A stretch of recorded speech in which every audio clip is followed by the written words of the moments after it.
Halo para pemuda pelajar di seluruh Indonesia, selamat siang semuanya.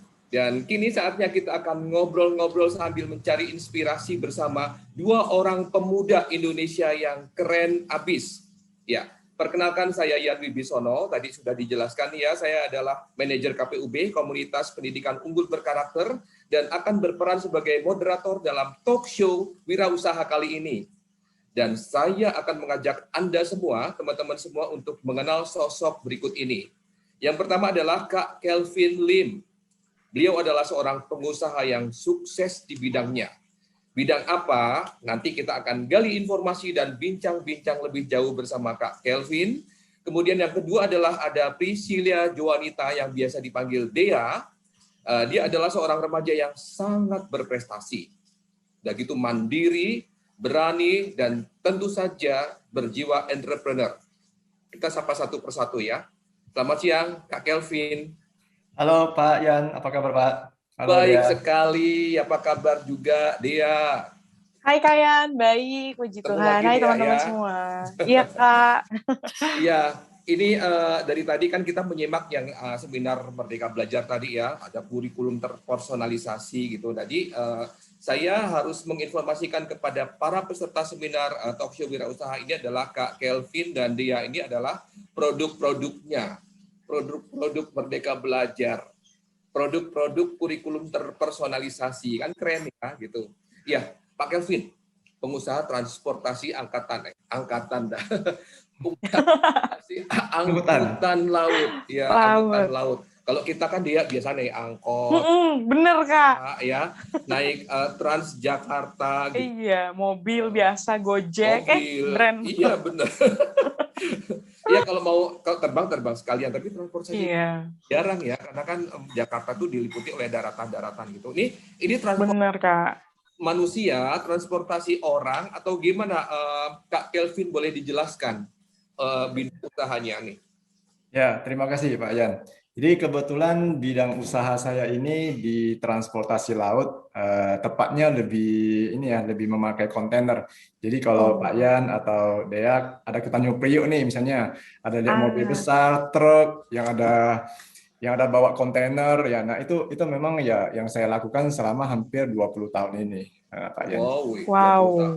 20 tahun kamu udah lahir belum, Dea? Aku masih tidak berbentuk, Kak. Belum berbentuk. Wow, 20 tahun Kak Kelvin sudah menekuni bisnis ini ya. Even dia belum ada pada saat. Belum ada. Terus Kak Kelvin dilanjutin?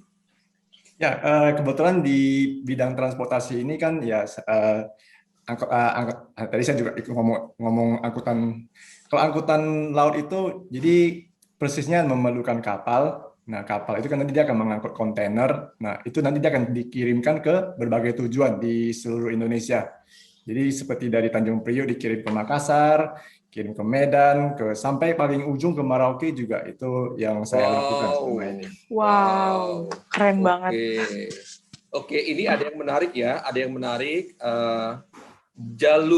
memilih jalur transportasi angkutan laut. Nah, itu nanti kita simpen dulu gitu. Maksudnya hubungannya dengan kurikulum terpersonalisasi kan tadi dari pagi kan kita sudah bahas ya, bahwa itu sesuai dengan minat kita, sesuai dengan hal yang kita kuasai, yang kita senangi kan gitu.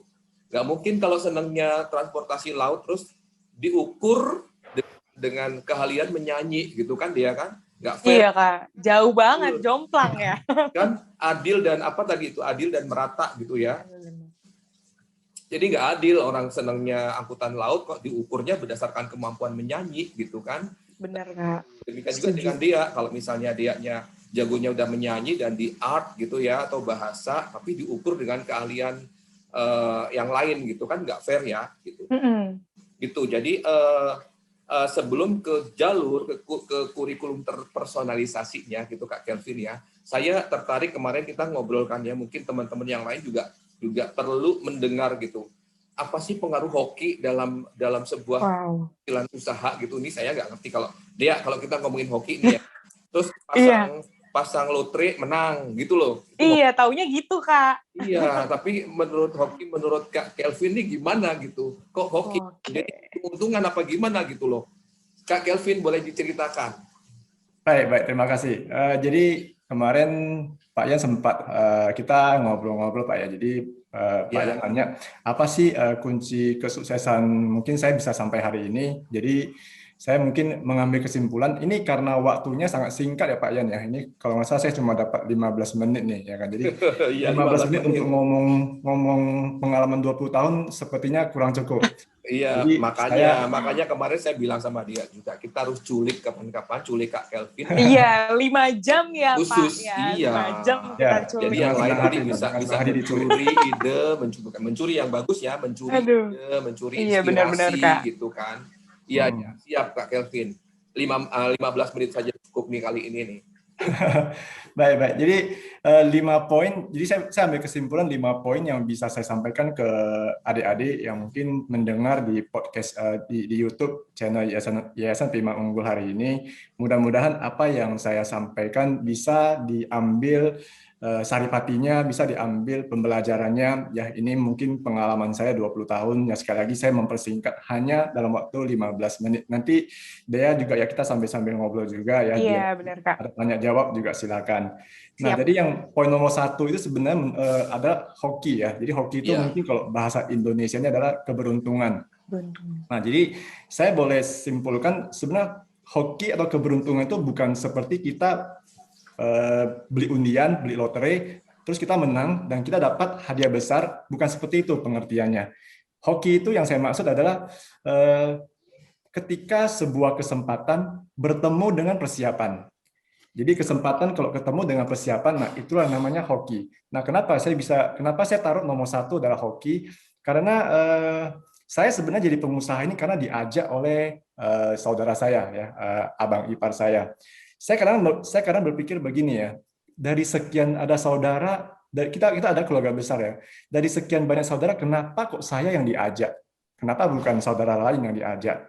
Jadi saya pada kesimpulan, saya mungkin pikir, mungkin karena saya bisa dipercaya, mungkin karena saya punya kemampuan, saya bisa diandalkan, makanya abang ipar saya, dia mengajak saya untuk bekerja sama membuka usaha. Waktu itu saya masih di Medan, ya abang ipar saya ajak, yuk kamu ke Jakarta. Nah, inilah yang saya maksud, ketika kesempatan saya mendapat penawaran, saya mengambil kesempatan tersebut. Jadi itu yang saya bilang hoki. Ada tawaran dan saya ambil kesempatan tersebut. Nah, ini yang nomor 1. Jadi karakter itulah yang saya bilang, ketika karakter baik, orang melihat si A ini punya karakter baik, dia kasih kesempatan. Nah, itulah yang dibilang hoki. Ini pengertian saya nih, Pak Yan. Iya, betul. Jadi intinya bahwa seseorang merekomendasikan orang lain untuk melakukan sesuatu, itu dipercaya untuk melakukan sesuatu itu karena dia pasti melihat suatu potensi, betul ya?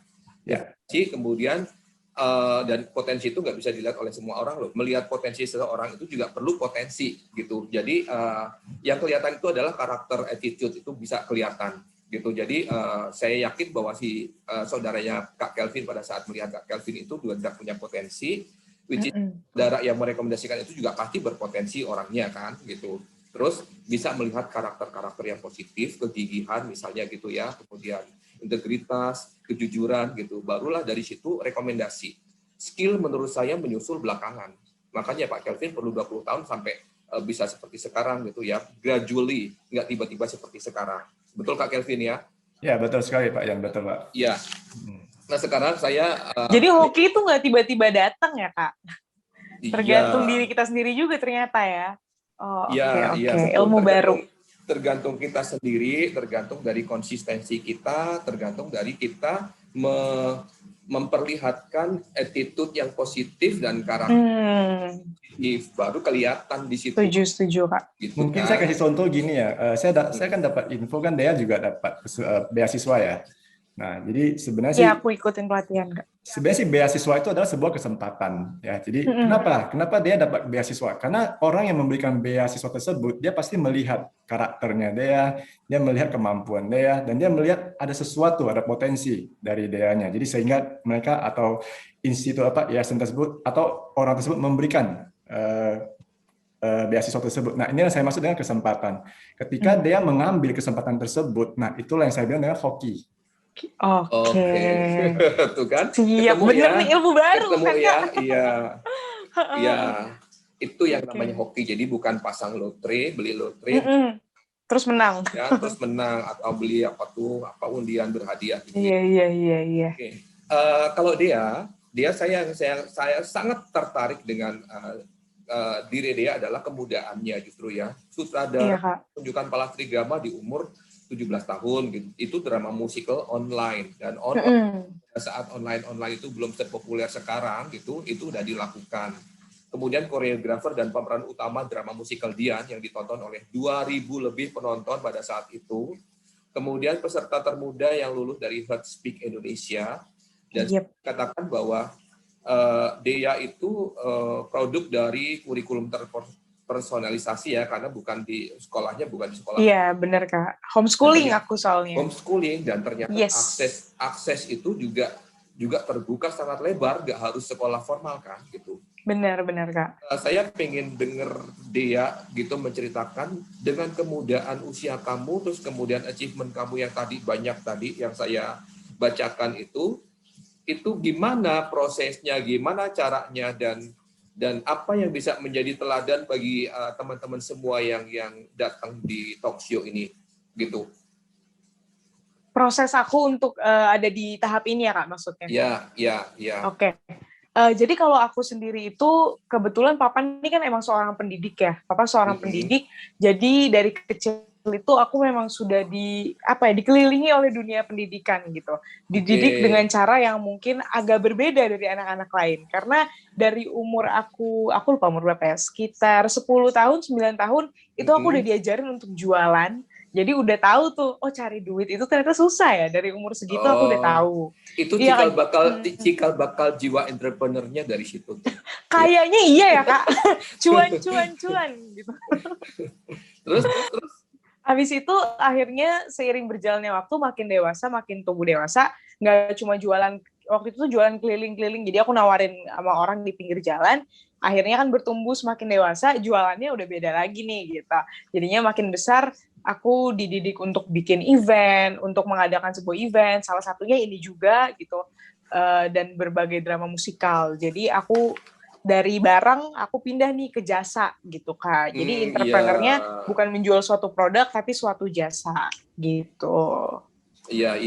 Saya yakin sih prosesnya panjang ya, dan panjang, Kak. Dan susah juga. Iya, berdarah-darah pastinya. Aduh, banget ya, Kak. yang artinya itu juga yang membuat kamu mandiri. Ya kan? Iya, itu aku dibentuk lah sama lingkungan gitu ya, Kak. Iya, jadi lingkungan lah yang membentuk kamu sampai sekarang ya gitu. Artinya tadi saya menyimpulkan bahwa dalam proses itu pasti kamu punya komitmen. Iya, harus ada sih, Kak. Iya, pasti kamu gigih jualan gitu di pinggir jalan 10 tahun gitu. Pasti kamu punya identitas, artinya keluarga dan sistem itu percaya kepada kamu untuk bisa melakukan ini gitu. Sampai kamu bisa misalnya percaya diri, kamu bisa berbicara di depan orang banyak, skill-skill kamu termasuk bahasa asing, menyanyi, menari itu juga timbul atas komitmen dan rasa percaya diri. Kalau enggak, skill menyanyi, menari atau apapun itu enggak akan muncul. Nggak keluar. Kan gitu. Iya, tapi menurut kamu tuh. Iya, Kak. Karakteristik dulu lah yang harus dibentuk, ditonjolin, didahulukan, atau skill dulu yang harus didahulukan? Kalau menurut aku ini udah pasti gitu ya. Aku udah sharing juga sama Kak Ian kemarin. Yang pasti yang paling penting pertama adalah karakter. Karena buat aku karakter itu sebuah fondasi. Fondasi gitu, Kak. Ibaratnya rumah, kita mau bangun atasnya megah 15 lantai terbuat dari lapisan emas gitu. Tapi fondasinya nggak kuat, ya akhirnya dia akan hancur. Nah, itu sama dengan karakter. Ketika punya skill yang jago banget, bisa nyanyi, tapi nggak rendah hati, tidak tulus dari hati, dan tidak berkomitmen, maka itu semua tuh akan kayak disappear gitu, hilang aja gitu. Nggak berkelanjutan, tidak Bener, akan Kak. berkelanjutan, nggak akan apa ya, kalau ngomongin bisnis ini sustainable ya, Iya. nggak akan bertahan lama gitu.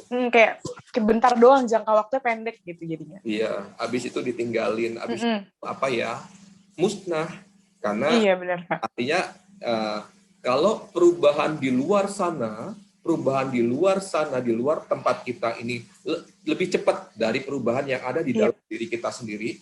Ya, diri kita tetap diem aja sementara di luar sana berubah terus ya gitu. Then means the end is near. Ya, berarti udah berakhir aja, tinggal nunggu waktunya.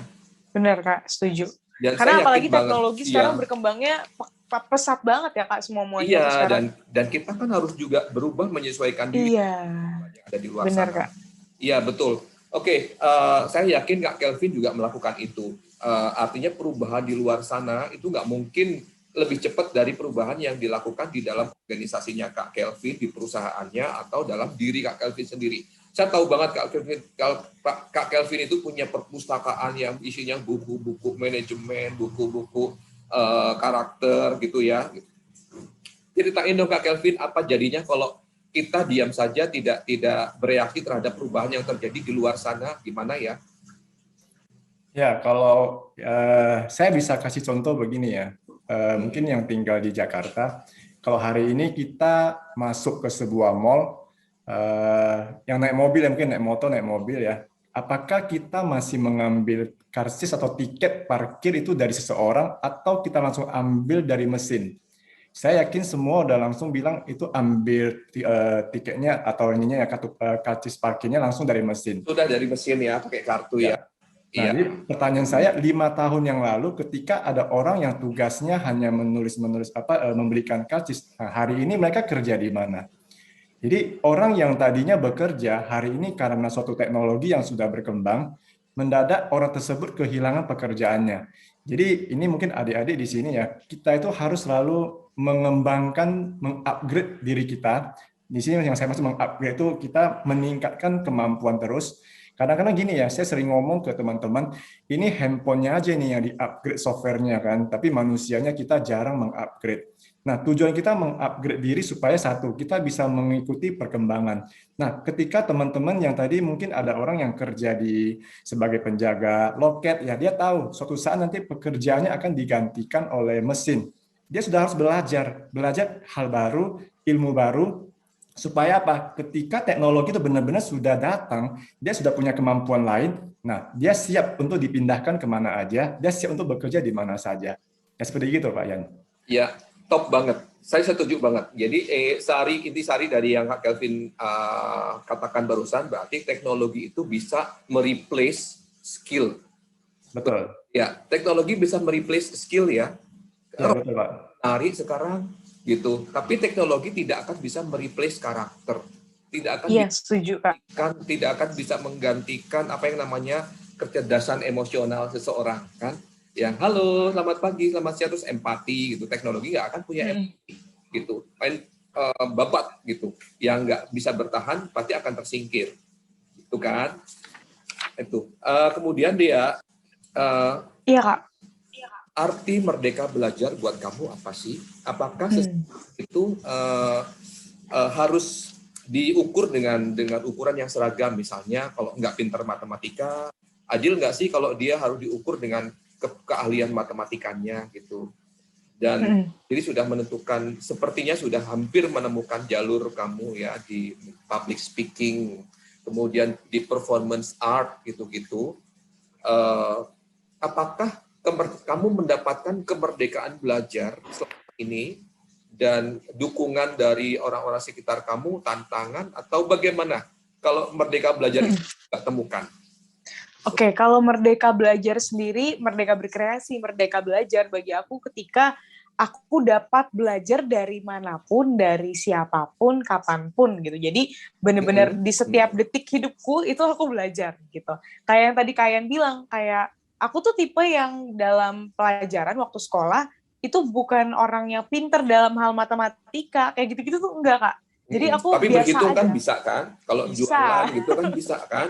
Nah, itu ya Kak. kan at Jadi the end walau pada saat di kehidupan nyata gitu, kemampuan iya, matematika seseorang kan hanya misalnya jual, beli, berhitung bener. gitu ya. Rumus-rumus yang dulu ada tuh udah nggak kepake, Kak. Iya, at the end itu hanya dipakai di Iya, orang yang memang berkecimpung di dunia bener, Kak. sains ya, gitu loh. Yes. Tapi dengan aku nggak Terus, bisa, maksudnya aku tidak unggul dalam bidang matematika, itu nggak membuat aku jadi minder, jadi kayak insecure ya kalau anak-anak zaman sekarang bahasanya.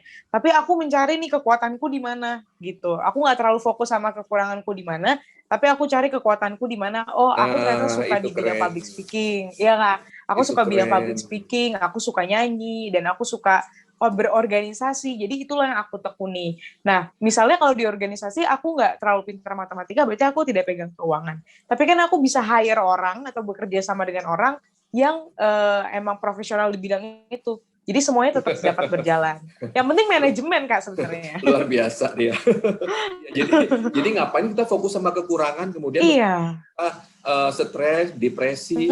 Kok begini, sementara orang lain kok bisa. Tapi maksudnya pasti kita juga punya sesuatu kelebihan yang orang juga nggak punya, dan itu Bener, yang Kak. explore. Kalau bisa dieksploitasi aja dikit. Iya dong, harus mengeksploitasi mencari diri tahu sendiri. kekuatan diri Iya, ya, biar Kak. iya, artinya ngomong lagi kalau bisnis entrepreneur kan yang bisa cuan itu yang mana dari diri kita, kelebihannya. Bener. Gitu. Betul Yang banget, cuan ilmu yang mana, manajemen. guys? Ilmu manajemennya keren, ini anak muda yang Iya. keren banget. Yang penting manajemennya gimana, soal hitung-menghitung atau soal pembukuan, soal ngitung cuan itu tadi bisa hire Iya. akuntan dong ya. Gitu. Bener, Kak. Kita nggak perlu jadi perlu sekolah akuntannya. akuntan. Nggak Keren perlu. banget ya. Iya. Kalau Pak Kelvin kan sama ya, ini mengenai jalur tadi kemerdekaan belajar, itu pada saat menentukan jalur transportasi angkutan laut itu pasti ada tantangan-tantangan ya, kesulitan mungkin atau dari apapun yang itu hambatan, sehingga terus bisa hambatan itu kita singkirkan dan bisa jadi seperti ini. Gimana sih ceritanya Pak Kelvin? Oke, kalau ini ya, kalau saya bilang mungkin saya mengulangi kembali poin-poin yang saya sampaikan. Jadi yang nomor satu adalah hoki ya. Kan? Jadi yang kedua itu adalah keberanian. Ya. Ya, yang ketiga adalah kita itu mau bekerja keras. Yang keempat kita harus belajar, dan yang kelima terakhir itu bekerja cerdas. Nah, ini kalau saya masuk poin kedua ini adalah keberanian. Jadi ketika kesempatan itu sudah datang, kita harus berani dalam arti kata kita harus berani benar-benar menghadapi apapun yang nanti akan terjadi. Jadi waktu saya memilih jalur transportasi ini, sebenarnya saya itu sama sekali tidak mengerti dunia pengiriman barang ini. Justru saya itu bekerja di perusahaan galangan kapal. Jadi kerja tadi yang hanya tugasnya melihat kapal, memperbaiki kapal, tiba-tiba jadi mengirim barang melalui angkutan laut seperti begitu. Angkutan laut, ya. Namun seperti yang saya bilang poin nomor satu tadi, karena kesempatan itu sudah datang, saya memberanikan diri untuk mengambil kesempatan tersebut, dan saya juga memberanikan diri untuk menghadapi ya nanti, karena saya sudah tahu nih ya nanti ketika kita menjadi seorang pengusaha itu tantangannya pasti sangat-sangat luar biasa, sangat besar sekali. Jadi kenapa pengusaha itu jauh lebih sedikit dibanding ini ya mungkin yang kita pegawai, karena memang resiko jadi pengusaha itu sangat besar sekali. Nah, jadi saya bilang ketika saya sudah memberanikan diri, ya apapun tantangan yang datang, ya kita harus hadapi semua. Termasuk ketika misalnya nanti kita menghadapi ada instansi dari pemerintah, kita menghadapi nanti komplainan dari customer, kita menghadapi nanti komplainan dari karyawan sendiri, kita menghadapi nanti keluhan-keluhan dari siapapun ya, kita harus berani menghadapi itu semua. Karena banyak pengusaha yang saya lihat ketika mereka baru mulai start sebuah usaha, mereka sudah taunya terima beres ya, apapun nggak mau dihadapi. Jadi ketika ada komplainan dari customer, mereka mengabaikan, mereka cuekin, mereka tidak menanggapinya. Akibatnya apa? Akibatnya customer pindah ke kompetitor ya. Seperti beginilah yang saya maksud dengan tantangan-tantangan yang seorang pengusaha itu harus berani menghadapi semuanya. Ya seperti gitu Pak Yan. Ya. Oke. Satu lagi yang ingin saya tanyakan nih ke Pak Kelvin ya, itu berani ya, resiko ditanggung, berani untuk menanggung resiko, kemudian menghadapi instansi-instansi kan, itu juga keren. Tapi saya ingin mendengar sisi lain dari poin belajar yang Bapak suguhkan ke saya kemarin. Belajar dalam konteks seorang pengusaha itu yang seperti apa sih? Oke. Nah, belajar ini kebetulan ada Coach Pri di sini ya. Coach Pri itu kan seorang pelatih bisnis nih. Jadi mungkin kita tahu, saya mengenal pelatihan bisnis itu tahun 2008. Jadi waktu itu di dalam dunia bisnis nggak ada yang tahu apa itu pelatihan bisnis. Yang tahu itu bisa pelatihan sport ya. Jadi ada pemain-pemain olahraga itu ada pelatihnya. Namun dalam bisnis, apakah ada pelatihnya nggak? Nah, di tahun 2008 itulah saya untuk pertama kali mengenal yang namanya pelatihan bisnis. Jadi banyak orang selalu ngomong begini ya, ketika seseorang sudah jadi pengusaha, dia sudah merasa tahu segalanya. Dia sudah tahu, dia sudah merasa dia itu udah paling atas, dia udah yakin, dia udah melakukan paling benar. Jadi ketika ada seseorang menginformasi sesuatu, dia merasa, kamu tahu apa sih? Saya lebih tahu lah karena saya udah kerja puluhan tahun. Ya. Nah di sini saya yang mungkin saya bisa sampaikan, ketika saya belajar dengan pelatihan bisnis, ya tadinya yang saya maksud kita hanya bisa bekerja segitu-segitu aja, kita hanya bisa buka satu cabang, ya. Ketika kita mendapat pelatihan, mendadak kita bisa membuka cabang yang lain, bisa membuka di tempat-tempat yang lain. Karyawan yang tadi hanya 10, sekarang udah jadi 30, 40, 50. Nah, itu semua karena kenapa? Karena kita belajar. Belajar itulah yang saya maksud dengan kita mengembangkan diri, dan ketika kita udah belajar mengembangkan diri, ya hasilnya itu kadang jauh lebih besar dari apa yang kita korbankan untuk belajar tersebut. Demikian Pak Yan. Ya, terima kasih Pak Kelvin. Hasilnya jauh lebih besar daripada yang kita korbankan untuk biaya-biaya yang untuk pelatihan, untuk belajar itu ya. Ya. Luar biasa tadi mengembangkan diri, akhirnya untuk mengembangkan organisasi, ya bisnis bertambah lebar, bertambah besar, growth gitu ya. Kak Kelvin sekarang jumlah karyawannya berapa? Kalau untuk secara total sih sekarang udah di sekitar 400-an Pak. Wow. Cuan tuh di dia. Waduh, cuan di mana-mana. Ya ini kalau mungkin ini mungkin pesan-pesan saya juga buat adik-adik ya, kalau misalnya gimana Pak? Sekolah, kalau nanti sudah tamat, ingat ya, ketika sudah tamat sekolah, justru itu adalah pembelajaran kita dimulai. Itu kita akan menghadapi namanya dunia kehidupan. Itu tidak sama lagi dengan apa yang kita belajar di sekolah. Ketika kita belajar di sekolah, kita diajarin cara menghitung, tambah kurang, kali bagi, ya kan. Nah, ketika kita sudah bekerja, pernah nggak kita belajar cara menjadi karyawan? Pernah nggak kita belajar cara bekerja supaya karir kita meningkat, karir kita lebih bagus? Nah, suatu saat nanti ketika kita berkeluarga, apakah kita pernah belajar nggak supaya nanti keluarga yang baik, keluarga yang harmonis seperti apa? Nanti kalau mau jadi pengusaha, nah belajar cara jadi pengusaha supaya jadi pengusaha yang sukses. Nah, itu yang saya maksud dengan kita harus belajar semuanya itu, Pak. Iya. Jadi kemampuan belajar itu penting sekali ya, nggak cuma untuk seorang pengusaha, untuk menjadi karyawan, untuk menjadi musisi juga itu perlu ya belajar gitu. Termasuk di dunia rumah tangga, mengelola rumah tangga juga kan. Kalau misalnya ada komitmen untuk belajar, memperbaiki diri, menyesuaikan diri juga itu kuncinya ya tadi karakter lagi, attitude lagi kan. Gitu. Iya, setuju lah. Iya, kalau kamu tadi kan aktivitasnya banyak ya, nari, nyanyi, diundang kemana-mana gitu. Itu udah cuan ya berarti ya. Secara entrepreneur loh ini ngomong. Cuan terus ya. Secara entrepreneur kamu udah cuan dong. Kalau saya nanya Pak Kelvin udah pasti cuan, karyawannya. Udah pasti. Gitu. Apalah aku gitu Kak dibanding Pak Kelvin. Kalau misalnya 20 tahun yang lalu saya itu hanya sendiri deh ya. Ini hanya masalah waktu. Ketika kalau 20 tahun kemudian dari sekarang mungkin dia kalau benar-benar ini ya tadi yang saya bilang bekerja keras, belajar, berani ambil resiko, mau bekerja cerdas, saya yakin juga nanti hasilnya ya bahkan bisa lebih baik dari ini. Aduh, amin Kak, amin. Karena saya membandingkan saya sendiri 2 tahun umur 19-20 gitu ya, itu masih ya kuliah, belajar gitu, terus nggak kepikiran misalnya jadi entrepreneur gitu ya. Ya paling karena mungkin lingkungan saya juga nggak seluas dia sekarang. Dia tuh interaksi dengan coach, dengan para pengusaha gitu. Aku dari umur 10 tahun Kak dikelilinginnya itu tuh sama orang-orang yang udah 30 tahun, 20 tahun. Makanya Iya. bukan cuma, mungkin orang bilang aku dewasa, tapi muka aku juga ikutan tua gitu. Enggak loh. Kamu itu masa puun. Matang puun. Aduh. Iya. Ya, Dea, kamu muda tadi.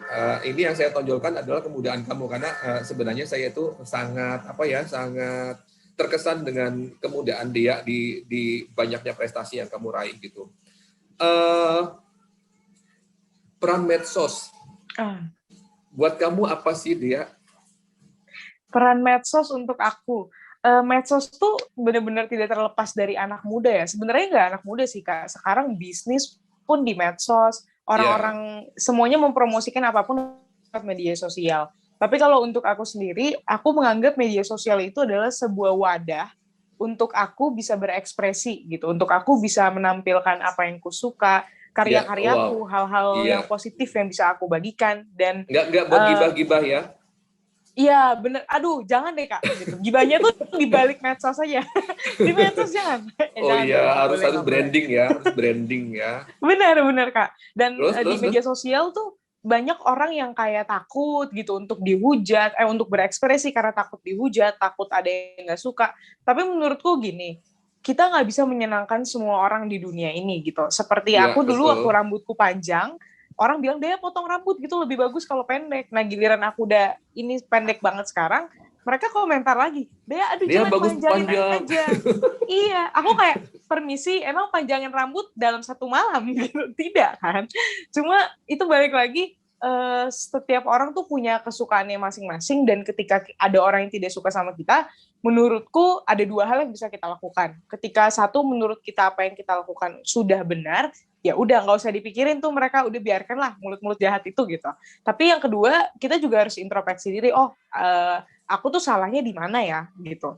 Kalau misalnya ternyata aku tidak baik nih kalau kayak begini, ya tinggal introspeksi diri. Jadi jangan takut untuk berekspresi di media sosial selama kemarin kalian bilang selama kita tidak melanggar hukum gitu. Selama kita aman-aman aja, kita membagikan positif, hal yang positif, ya udah lakuin aja, berani berekspresi gitu Kak. Top banget. Memang anak muda harus berani berekspresi karena kan itu ekspresi, kebebasan berekspresi, kebebasan bicara, dan itu kan hasil buah pikiran gitu. Bisa mungkin muncul lirik lagu, itu juga bisa inspirasi orang lain yang tadinya nggak pede jadi pede, orang lain yang tadinya ugal-ugalan jadi nggak ugal, apapun itu ya kan positif. Ya, ada undang-undang yang mengatur bagaimana tata cara bersosial kan gitu ya. Gitu. Dan banyak hal yang bisa kita lakukan juga Kak sebenarnya di sosial media. Gitu. Yang keren banget. Kalau saya ngelihat dia sih semuanya inspiratif dan kreatif gitu, nyanyi. Captionnya itu berani, maksudnya nggak yang berani itu bold, ada isinya gitu untuk anak ya kamu gitu. Jadi nggak cuma komplain, nggak cuma makanan yang ini gitu, nggak cemen. Iya gitu, nggak cemen teman-teman. Berani berekspresi pokoknya. Keluarkan. Iya. Kamu ikut suka itu Lambe Turah nggak sih? Aku kebetulan nggak follow sih Kak. Ya. Karena sebenarnya kadang tuh butuh untuk kita tahu update. Tapi kalau terlalu tahu banyak, ntar jiwa-jiwa julid kita tuh muncul, jadi aku jangan deh, menghindari deh. Gitu. Sangat tidak bermanfaat, udah gitu. Time, gak ada gunanya. Iya, banyak sekali yang harus kita harus kita lakukan untuk Indonesia, untuk anak muda Indonesia biar memajukan Indonesia, mencerdaskan Indonesia juga. Itu peran kita loh, peran kamu, peran Pak Kelvin, karena memang ini apalagi ini juga dilihat oleh anak-anak muda seumuran kamu gitu. Jadi sebenarnya talk show seperti ini juga media bagi kamu untuk berkampanye, anak-anak muda lakukanlah hal-hal positif gitu. Gitu. Saya juga buat berkampanye bagi saya juga gitu. Ini mungkin masing-masing terakhir karena waktu kita juga sudah habis sebenarnya, udah lewat Pak Kelvin. Oh iya. Pak Kelvin, ada pesan khusus buat anak-anak muda Indonesia mengenai merdeka belajar, mengenai merdeka berkreasi, agar anak-anak muda itu tumbuh dengan semangat yang menyala dan positif sehingga Indonesia juga maju karena anak-anak mudanya. Gitu Pak Kelvin, silakan. Oke. Nah, menurut saya ya merdeka belajar itu ketika kita bebas memilih apa yang mau kita pelajari. Hari ini kita mau belajar apapun, sumbernya semua tersedia. Kita hanya buka di YouTube, buka di podcast manapun ya, semua ada pembelajarannya. Jadi ada yang gratis, ada yang berbayar. Mungkin di sini adik-adik ya, suatu hari nanti kalau punya biaya ya, kalau boleh pilih biayanya itu apakah lebih baik buat beli handphone atau buat belajar. Nah, kalau saya disuruh memilih ya, saya memilih untuk uangnya tersebut saya pakai untuk belajar. Karena kenapa? Ketika saya belajar ya, kemampuan saya, keterampilan saya itu berubah ya, lebih baik. Nah, dengan keterampilan yang lebih baik, saya justru bisa menghasilkan uang yang lebih banyak untuk membeli handphone yang jauh lebih bagus lagi. Justru ada orang sebaliknya ya, kadang-kadang mereka beli handphone dulu, mereka nggak mau belajar, beli handphone. Akibatnya apa? Duit nggak pernah ada, semua dipakai buat beli mainan-mainan semuanya seperti begitu. Nah, jadi inilah yang saya maksud dengan belajar secara merdeka. Nah, mungkin untuk adik-adik juga di sini penutupan dari saya, kesuksesan itu tidak datang satu malam aja, ya itu perlu waktu. Ya, waktu itu mungkin bukan hanya sebulan, 2 bulan, 3 bulan, setahun, 2 tahun, enggak, itu bisa sampai 5 tahun, bahkan 10 tahun. Jadi kalau 2 tahun pertama masih merasa, wah ini kok kayak susah banget ya, itu baru permulaan, baru mulai. Jalan masih panjang. Ya, sampai nanti 5 tahun, 10 tahun, ya, nah disitulah nanti sudah mulai kelihatan kesuksesannya. Jadi jangan cepat nyerah kalau misalnya, wah kayaknya udah susah nih, ya. Kalau masih tahun pertama, tahun kedua, jangan nyerah, lanjut terus, ya sampai nanti benar-benar udah jalan lama, ya nanti itu waktu akan membuktikan sendiri. Seperti gitu Pak Yan. Top banget Kak Kelvin, terima kasih inspirasinya. Dea, ada pesan-pesan lagi teman-teman anak muda di Indonesia? Oke, kalau pesan dari aku untuk teman-teman semua yang masih seumuranku, teman-teman mungkin nggak ngira aku masih 18 tahun, jadi walaupun mukaku agak tua gitu, tapi aku masih seumuran teman-teman semua. Aku di sini berharap teman-teman kita mau mempunyai kemauan dan juga membuka diri untuk belajar terhadap apapun gitu. Yang aku bilang siapapun kita bisa belajar dimanapun dan apapun. Pokoknya pelajaran itu teman-teman nggak cuma matematika, fisika, biologi, tapi banyak gitu. Seperti yang Pak Calvin bilang, kalau kita udah keluar nanti tuh udah beda Kak gitu. Udah jauh banget beda sama dunia sekolah. Kayak aku di sekolah misalnya aku salah, aku masih bisa dikasih tahu sama guru. Tapi kalau di dunia luar, aku misalnya kerja sama pihak eksternal, kalau aku salah aku akan dimarahin atau aku dipecat atau aku dikurangin gajinya. Jadi senyata itu. Jadi buat teman-teman semuanya membuka diri lah untuk belajar terhadap apapun dan juga satu Kak Yan, berani memulai gitu. Jadi memulai. Iya.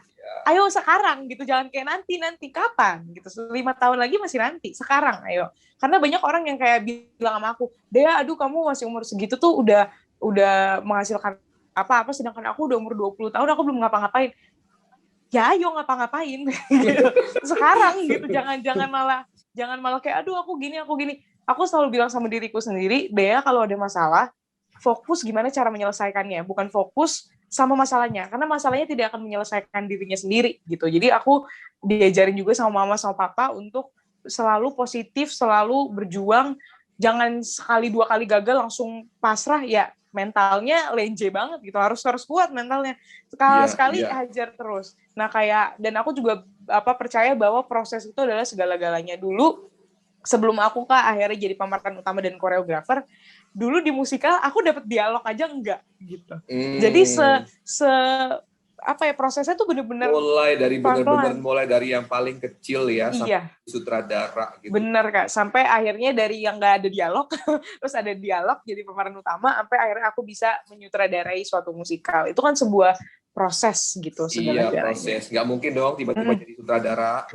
Belum ada pengalaman Kak. Iya, betul. Ya teman-teman semua, para pemuda pelajar di seluruh Indonesia, dari manapun belajar tuh dari siapapun dan harus open minded, tadi pesan dari teman kita Dea ya. Kemudian saya tambahkan bahwa belajar itu tidak hanya suatu proses dari tidak tahu menjadi tahu, ya, tapi adalah proses learning-nya, improvement-nya gitu, bahwa di situ ada proses evaluasi, ada proses kejedot, kepentok, keplesetnya kan dia tadi ya, evaluasi. Kemudian saya yakin banget karena ada teori yang menyatakan bahwa pengalaman salah dalam melakukan sesuatu itu, dalam belajar, dalam proses learning itu sendiri itu merupakan evaluasi bahwa kita akan sampai ke tahap improve, tahap naik kelas gitu. Baik, Pak Kelvin, terima kasih banyak sudah hadir dalam talk show kali ini. Sekali lagi kita harus bikin kesempatan di lain waktu untuk mengupas 5 jam. Terima kasih Pak Kelvin. Gitu. Terima kasih kembali. Kemudian dia juga thank you banget sudah sharing Terima kasih, Kak. pelajar di Indonesia. Dan teman-teman pemuda pelajar yang ada di talk show ini, stay safe, stay healthy, and stay here. Karena nanti pasti akan ada sesi kedua dengan dan Kak Niko Gea. Ya.